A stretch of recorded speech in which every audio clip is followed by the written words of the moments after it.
Hello बच्चों, Tesla adventures में आपका बहुत बहुत स्वागत है।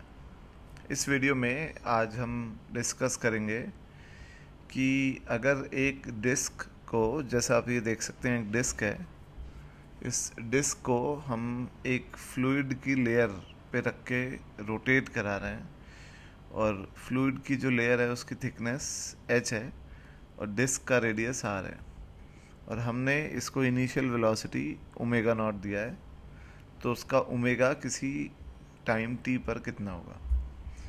सारा डेटा जो गिवन है वो यही है कि कोफिशिएंट ऑफ विस्कोसिटी नीटा है और रेडियस आर है डिस्क का और फ्लूइड की जो थिकनेस है वो एच है और इनिशियल वेलोसिटी डिस्क को जो दी है वो ओमेगा नॉट है। तो हम इसमें सबसे पहले ये बात करते हैं कि हमें ये पता है ऑब्वियसली कि ये डिस्क, जैसे हम इसमें सबसे पहले डिस्क बनाते हैं और गौर कीजिएगा आप कि इस डिस्क में एक छोटा सा एलिमेंट हम मानते हैं यहाँ पर,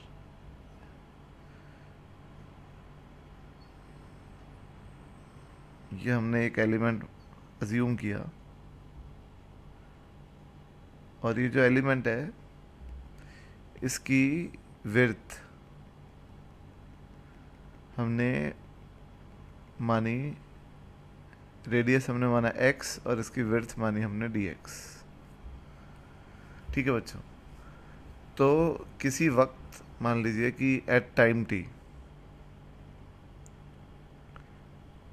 ये t टाइम पे हम सिनेरियो बना रहे हैं, तो इस t टाइम पे इसकी एंगुलर वेलोसिटी जो है वो ओमेगा है और देखिए इवेंचुअली ओमेगा कम होगा क्योंकि आप ये सोच सकते हैं कि जो विस्कस फोर्स होगी वो इस डिस्क को स्लो डाउन करेगी, तो इसका जो एंगुलर वेलोसिटी होगी रोटेशन की वो इवेंचुअली कम होती जाएगी। ठीक है ना। तो हमने माना कि इस वक्त पे जो एंगुलर वेलोसिटी है वो ओमेगा है, तो डिस्क के जो हर एक पार्ट है, स्मॉल पार्ट ये, तो इनकी जो वेलोसिटी होगी v, वो होगा x ओमेगा। v बराबर होगा r ओमेगा यानी x ओमेगा, हर एक पॉइंट की वेलोसिटी।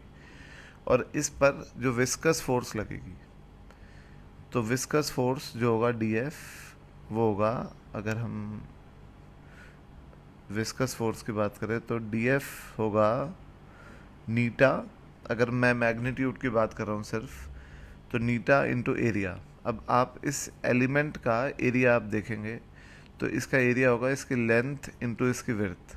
इसकी लेंथ है 2πx और इसकी विड्थ है dx, तो इसका एरिया हो गया 2πx dx और इसका वेलोसिटी ग्रेडियंट होगा v बाय जो ऑयल के लेयर की थिकनेस है वो h, तो velocity gradient v by h। और v जैसा हम जानते हैं कि ये नीटा इंटू 2πx dx और v की वैल्यू होगी x omega divided by h। ठीक है बच्चों, तो ये फोर्स जो है वो रिटार्ड कर रहा होगा इसको और ऑब्वियसली ये जो फोर्स है वो उल्टा लग रहा होगा, इस तरीके से एक्ट कर रहा होगा f वेलोसिटी की अपोजिट डायरेक्शन में, तो ये f होगा। और इस f का जो टॉर्क होगा डी टाउ, वो होगा डी एफ इंटू एक्स, जहाँ x जो है वो सेंटर से डिस्टेंस है, तो डी टाउ का जो टर्म आएगा वो आएगा 2π eta into omega by h और अंदर जो आएगा वो आएगा x क्यूब dx। तो आप देख सकते हैं कि 2x तो पहले से और एक x और आएगा, तो 2π eta into omega by h into x cube dx। तो अगर टोटल टॉर्क निकालूं तो ये टोटल टॉर्क जो है ये ऑब्वियसली इंटीग्रेशन से हम निकाल सकते हैं। तो टोटल टॉर्क आएगा इंटीग्रेशन ऑफ डी टाउ और टाउ आएगा integration of 2π eta omega divided by h into x cube d x, और लिमिट एक्स की 0 से आर। तो टाउ जो आएगा वो आएगा 2 पाई नीटा ओमेगा बाय एच, और ये हो जाएगा आर की पावर 4/4। तो फाइनली अगर मैं एक्सप्रेशन लिखूं टॉर्क का, तो टॉर्क का एक्सप्रेशन आएगा pi eta omega by h, pi eta omega r की पावर 4/2h। ये 4 से 2 कैंसिल करके मैं लिखा। अब कई बार क्वेश्चन में ये भी बोला जाता है कि इस डिस्क को हम कांस्टेंट ओमेगा से घुमाना चाहते हैं, तो हमें कितना टॉर्क लगाना पड़ेगा सो दैट ये कांस्टेंट ओमेगा से घूमते रहे। तो यहाँ पे जो ओमेगा कांस्टेंट आपको क्वेश्चन में दिया हुआ है कि इतने ओमेगा से आपको घुमाना है, तो वो आप यहाँ पे रख देंगे, तो वो टॉर्क की वैल्यू भी यहाँ से आ जाएगी, ठीक है ना। तो पर यहाँ इस क्वेश्चन में हमें इवेंचुअली कितना इसका एंगुलर वेलोसिटी होगा वो निकालना है। तो टॉर्क को हम इक्वेट कर सकते हैं आई अल्फा से। तो pi eta omega r to the power 4/2h will be equal to I, and इसका आई जो होगा वो होगा mr²/2, क्योंकि डिस्क है और ये अल्फा। तो आप देख सकते हैं कि ये r² से r² कैंसिल, 2 से 2 कैंसिल, तो अल्फा जो है वो आएगा पाई नीटा ओमेगा r²/mh।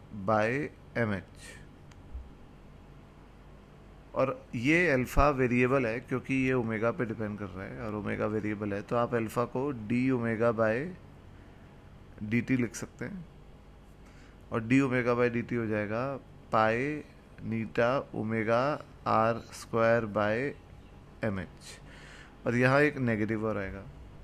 अब देखिए नेगेटिव इसलिए आया है क्योंकि हमें पता है कि ये अल्फ़ा जो है वो एंगुलर रिटार्डेशन है, ये चीज़ एंगुलर रिटार्डेशन है, तो इसीलिए नेगेटिव आया है क्योंकि ये रिटार्ड कर रहा है। तो D omega divided by omega will be equal to minus of pi नीटा आर की पावर 4/mh, और ऊपर लेके मैं डी टी को, ठीक है। और ये जो ओमेगा है इसकी इनिशियल वैल्यू ओमेगा नॉट, और at any time omega, time की initial value 0 at any time t. तो ये हो जाएगा ln ओमेगा, और लिमिट जो है वो है ओमेगा नॉट और ये ओमेगा, और उधर आएगा माइनस पाई नीटा आर की पावर 4/mh और ये टी। तो ln omega by omega naught is equal to minus pi नीटा आर की पावर 4t/mh, और ओमेगा बाय ओमेगा नॉट आएगा e to the power minus pi नीटा आर की पावर 4t/mh, और ओमेगा आ जाएगा omega naught e to the power minus pi नीटा आर की पावर 4t/mh। तो इवेंचुअली जो ओमेगा है वो अगेन एक्सपोनेंशियली यहाँ पर कम होगा, और इसीलिए जो ओमेगा का टाइम के साथ ग्राफ आएगा वो डिकेइंग ग्राफ आएगा इस तरीके से, ठीक है बच्चों। तो ये तो सबसे पहली बात हमने ओमेगा की बात करी। अब अगर हम ये बात करें कि जो इसका हीट लॉस होगा, तो ऑब्वियसली हीट लॉस जो होगा फाइनली, तो वो क्योंकि फाइनली डिस्क रुक जाएगी, तो जो हीट लॉस होगा वो होगा इनिशियल काइनेटिक एनर्जी के बराबर।